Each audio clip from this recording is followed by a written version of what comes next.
Mga sangkay, pag-usapan po natin itong matinding nahalungkat na sekreto po sa confidential fund ni Vice President Sara Duterte. Dahil nga po marami daw pong kababalaghan mga sangkay. At ngayon, ito po yung ating pag-uusapan at aalamin ngayon.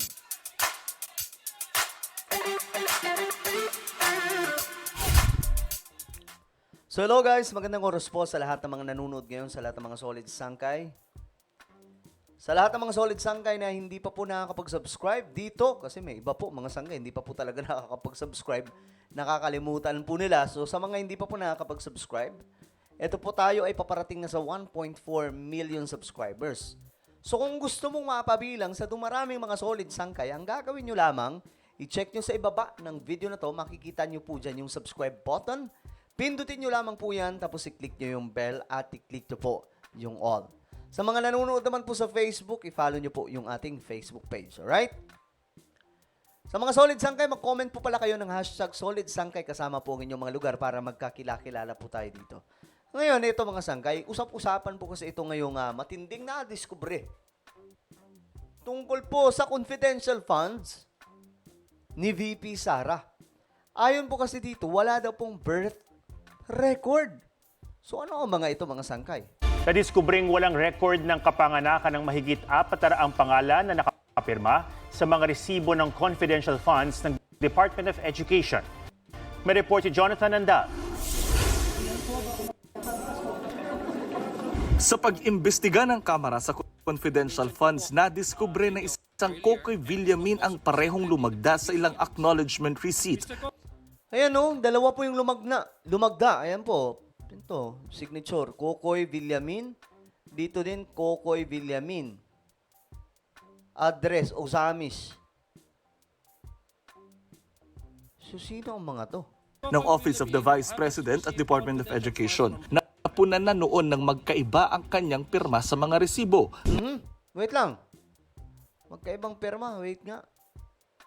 Oo nga, no? Magkaiba nga po, no? Malaking problema nga ito mga sangkay. Yun po ang pinagtataka din po natin ngayon. Actually, may mga paliwanag po dito ang iba na sinasabi po nila. Kaya daw po hindi pinapakita dito yung mga pagkakakilanlan nitong mga tao. Kasi confidential nga raw po. Kumbaga, kung ilalagay po nila dito yung kanilang mga pangalan, itutumba daw po sila nitong mga, alam nyo na yan, yung mga kalaban ng gobyerno na nasa bundok. Kaya ayaw po nilang ilabas kung sino-sino itong mga pangalan. Kasi pag nalaman na po ng government, mapipitikan mga sangkay ng ano. Siyempre, ilalabas sa media eh. Halimbawa, isa ka raw pong intel. Tapos isa ka sa tumanggap ng confidential fund para sa iyong trabaho. Ang mangyayari, pwede ka nilang itumba dahil andyan na yung pangalan mo, nakatiwangwang na. Gaya po na ito. Kaya ito daw, parang mga ano daw po ito, mga alias. Pero, kwento nila yon mga sangkay. Sabi pa nga, kwento nila yun eh. Malamang, sa kanila talaga sa side yan. Ng Office of the Vice President at Department of Education, napunan na noon ng magkaiba ang kanyang pirma sa mga resibo. Ngayon, kinumpirma naman ng Philippine Statistics Authority. Walang record ng kapanganakan si Kokoy Villamin at Ayan na. ang mahigit 400 pang pangalan na tumanggap ng confidential funds mula sa DepEd sa ilalim ni VP Sara. Ayan o. 405 sa 677 na pangalan sa resibo ng DepEd confidential funds ang walang birth records sa Philippine Statistics Authority. Ngayon mga sangkay, kung sasabihin po natin na ito po ay mga agent na hindi pwedeng malabas yung pangalan, confidential na confidential, so ang tanong dito, bakit sa 677, 405, yung sinasabing walang birth records. Pero yung iba meron. Di ba dapat sila lahat wala kung sila po ay mga agent na hindi po pwedeng maiglabas yung pangalan? Bakit yung iba mayroon, di ba? Hindi kaya may hocus-pocus dito mga sangkay? May isa pong mahika na nangyayari sa OVP. Tayo lang naman po ay nagtatanong mga sangkay kung bakit, di ba? Kapareho yan ang nadiskubre tungkol sa isang Mary Grace Piatos na nakapirma naman sa ilang resibong isinimite ng OVP. Out of 677 So, hindi lang yung Piatos na yun, may iba pala. individuals, 405 ay walang birth certificate o walang record sa birth certificate o pwede nating sabihin na non-existent. Ang iba namang pangalan may record sa PSA pero maraming kapangalan. May tatlong resibo namang nakapangalan sa isang Alice Crescencio pero magkakaiba ang pirma at address. Nako, ayan na nga pong nagkakabukingan na mga sangkay. Ano ang mayroon? Meron ding magkaiba ang pangalan pero pareho ang pirma.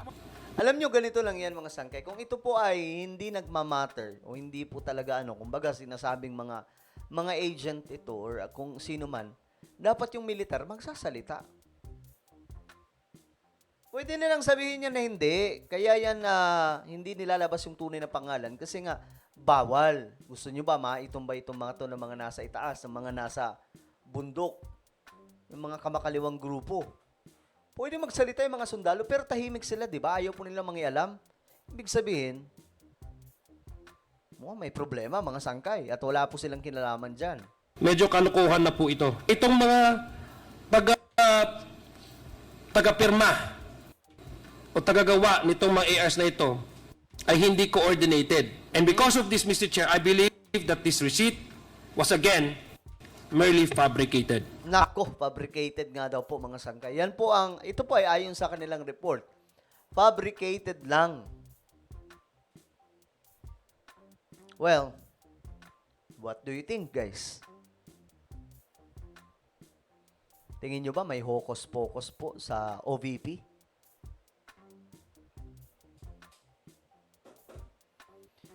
Marami lumalabas na impormasyon mga sangkay ng mga kababalagan tungkol po dito sa confidential funds. Bakit kaya, no? Aabot sa 612.5 million pesos na confidential funds ng OVP at DepEd ang hinahanap ng mga mambabatas kung saan ginastos. Ayan na. Pero may rason po sila dito mga sangkay. Ang isa sa reason nila dyan, kaya nga confidential fund kasi gagamitin sa mga confidential mission.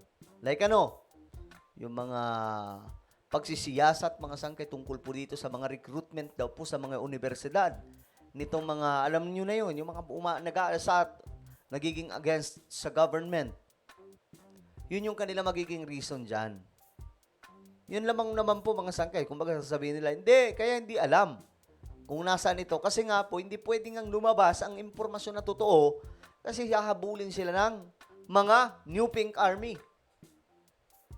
Yun yung pinaka-best reason nila. Nilista ng mga kongresista ang mga nakita nila na pwedeng ikaso sa mga sangkot. Nako po. Kabilang dyan ang plunder o pandarambong. Sa ngayon, makaraan ng 8 pagdinig, tinatapos na muna ng komite ang investigasyon nila sa confidential funds ni VP Sara. Ito para bigyang daan muna ang impeachment laban sa bise na Nako. confidential funds din ang tinutumbok. Pero kinwestiyon yan ni Congresswoman Franz Castro dahil hindi pa napapatawag ang dalawang military colonel na pinagbigyan di umano ng confidential funds ni VP Sara. Nagsalita na rin po yung AFP na nagkakaroon na rin po sila ng internal investigation. Wala rin po akong tiwala na magkakaroon ng partial investigation. Alam nyo, pag ito magsalita mga sangkay, medyo duda talaga ako. Sorry. Sorry. Kilala po kasi natin to Alam po natin kung sino ito mga sangkay. Well, Patungo doon dahil alam naman natin, tauhan nila yung involved. Sinusubukan pa ng GMA Integrated News na makuha ang panig ng BSET ng AFP tungkol dyan. Dati nang iginiit ni VP Sara, walang misuse ng confidential funds at hinahanapan lang siya ng butas para maireklamo ng impeachment. 2 ng impeachment complaint ang nahihain laban sa kanya.